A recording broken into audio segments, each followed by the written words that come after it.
ये एक प्रश्न है, मुझे चिंतित कर रहा है कि हमें क्रोध क्यों आता है। सही प्रश्न तो ये है कि तुम गुस्से में ही क्यों रहते हो। दरअसल आज मनुष्य सिर्फ क्रोध से ही भरा हुआ है। उसके भीतर क्रोध के अलावा कोई और चीज बची नहीं है। एक मौका मिला नहीं कि बस फूट पड़ता है। और मजे की बात तो ये है कि आदमी सिर्फ उन पर गुस्सा नहीं करता जिन्हें वो जानता है, बल्कि वो उन पर भी क्रोध करता है जिनसे उनका कोई लेना देना नहीं। जिन्हें तुम जानते हो तुम्हें लगता है कि वो सब बेवकूफ हैं।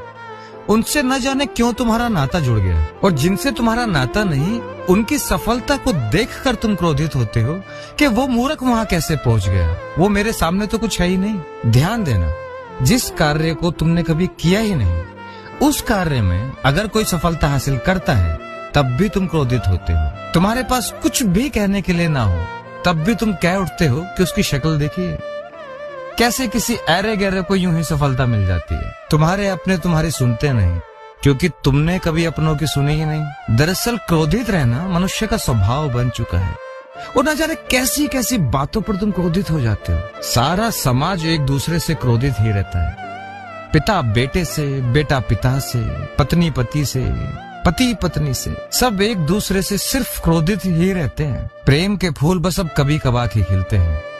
याद रखना, आने वाले समय में मनुष्य के भीतर क्रोध इतना अधिक बढ़ जाएगा कि मनुष्य मनुष्य का सबसे बड़ा दुश्मन बन जाएगा। जब तक तुम जीवन को बाहर की तरफ देखोगे, क्रोध तुम्हारी नियति बन जाएगी, क्योंकि बाहर के जगत में तुम अपने आप को कभी भी मैच नहीं कर पाओगे। क्रोध से बचने के लिए तुम्हें अपने भीतर झांकना होगा।